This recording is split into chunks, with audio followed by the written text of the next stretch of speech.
नमस्कार मंडळी, मी हाय अश्विनी आणि तुम्ही बघत आहेत कुक विथ अश्विनी कोळी। आज आपण पहिल्याने वेळेस यूट्यूबवरती पिझ्झाची रेसिपी अपलोड करतो आहे, जेणेकरून तुम्ही रेसिपी शेवटपर्यंत नक्की बघा आणि कशी वाटली तुम्हाला रेसिपी मला कमेंटमध्ये नक्की सांगा। आणि जर तुम्ही आपल्या चॅनलवरती नवीन असाल तर चॅनलला एक सबस्क्राईब करा आणि बेल आयकॉनला प्रेस करायचे विसरू नका, जेणेकरून आपलं पहिलं नोटिफिकेशन तुमच्यापर्यंत भेटेल। आणि असंच तुम्ही आपल्या चॅनलवरती विजिट करत राहा आणि असंच तुमचं भरभरून प्रेम मला देत राहा। Thank you so much. तू काय बोलशील? व्हिडिओ को लाईक करा, अजून सबस्क्राईब करा, मग मी इथे घंटी दाबवा। थँक्यू बोल। थँक्यू। आणि रेसिपी शेवटपर्यंत नक्की पहा। Thank you so much. Thank you so much. चला तर मग मंडळी, आपण रेसिपीला सुरुवात करूया। सर्वात आधी तर मी कांदे, शिमला मिरची मस्त असं चिरून एका साईडला ठेवून दिलं होतं। आता आपण एक मध्यम आकाराचा कांदा पण चिरून घेणार आहोत।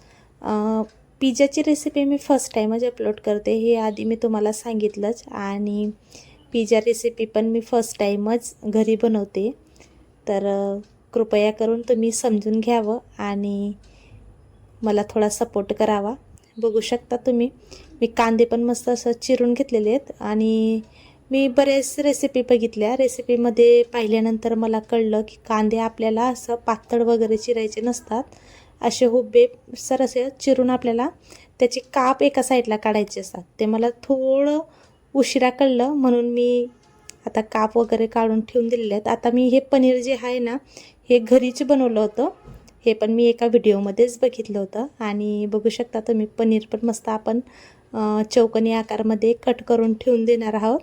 आणि आता याला आपण मॅरिनेशन करणार आहोत, म्हणजे हे पनीर वगैरे जे असतं ना, ते आळणं वगैरे लागत नाही। हे काही मी कोणाची रेसिपी वगैरे नाही बघितली, हे माझी बहीण जी आहे ती बनवते, त्या पद्धतीने मी बनवते।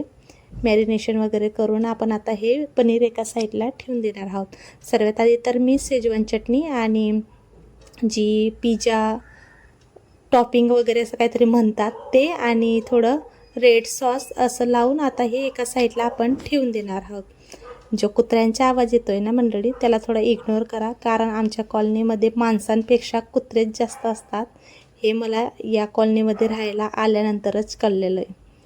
तर बघू शकता, एक प्लेट घेतली आणि ती प्लेटला ना मी आधीच थोडं तूप लावून घेतलं होतं। आणि हा पिझ्झा बेस आहे, पिझ्झा बेस मी रेडीमेडच यूज करते। आणि थोडी शेजवान चटणी, टोमॅटो केचप आणि पिझ्झा टॉपिंग असं काहीतरी म्हणतात ते, हे सगळं आपण मिक्स करून आता एका चम्मचच्या मदतीने सगळं लावून घेणार आहोत।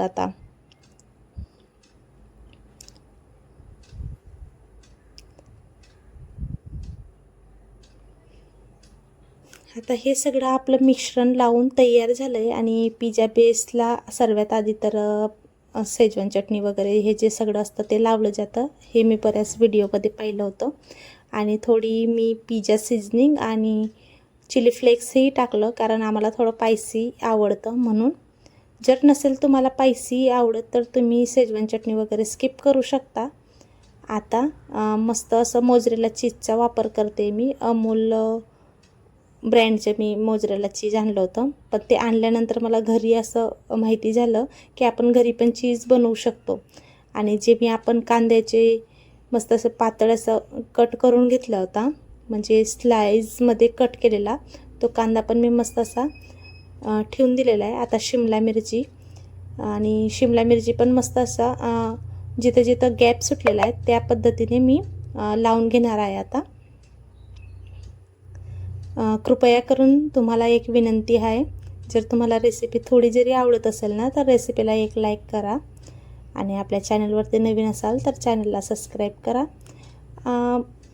जर सांगायला गेलं तर मी काही एवढी म्हणजे प्रोफेशनल कुक वगैरे नाही आहे, जेवढं मला येतं तेवढं मी दाखवण्याचा प्रयत्न करते। आणि बऱ्याच कमेंट अशा येतात की हे व्यवस्थित नाही होतं किंवा ते व्यवस्थित नाही होतं, तर थोडं समजून घ्यावं। आता जे मॅरिनेशन केलेलं जे पनीर आहे ते पनीर पण मी मस्त असं रचून घेतलं आणि वरून थोडं मोझरेला चीजचा मी वापर करते। बघू शकता, जेवढं माझ्याकडे मोझरेला चीज होतं तेवढं मी सर्व टाकलं आणि वरून थोडी चिली फ्लेक्स आणि ओरेगॅनो मी आता पुढं टाकणारच आहे, तुम्हाला व्हिडिओमध्ये कळेलच. बघू शकता तुम्ही, ओरेगॅनो मिक्स हर्ब काय म्हणतात ते मला माहीत नाही, पण त्या पॉकेटवरती ओरेगॅनो असंच काहीतरी नाव होतं.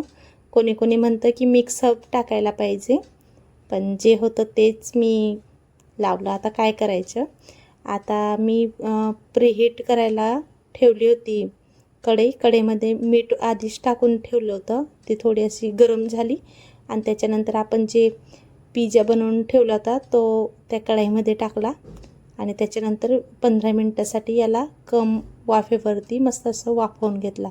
बघू शकता आपला पिझ्झा एकदम मस्त असा रेडीमेड जसा भेटतो ना त्याच पद्धतीने बनवून रेडी झाला आहे. मला विश्वासच नाही होते की हा पिझ्झा मी घरी बनवला आहे आणि फर्स्ट टाईम ही रेसिपी बनवली तरीसुद्धा एकदम छान ही रेसिपी बनवून रेडी झाली आहे आणि मुलालाही खूप आवडली. आणि नवरोबा तर काही होते नाही घरी, आम्ही 2च मायलेकं होतो म्हणून आमच्यासाठी ही रेसिपी पुरेशी झाली आज. आणि बघू शकता खूप छान अशी बनवून रेडी झाली होती ही रेसिपी, म्हणजे हा पिझ्झा आणि जसा मार्केटमध्ये भेटतो ना त्याच्यापेक्षाही छान हा पिझ्झा आपला बनवून रेडी झाला आहे. आता मी पुढच्या रेसिपीमध्ये ट्राय करेल की पिझ्झा बेस कसा घरी बनवायचा, आणि जर पिझ्झा बेस घरी व्यवस्थित बनवला जाईल तर मी ती रेसिपी पण तुमच्यासोबत शेअर करेल. Thank you for watching. धन्यवाद.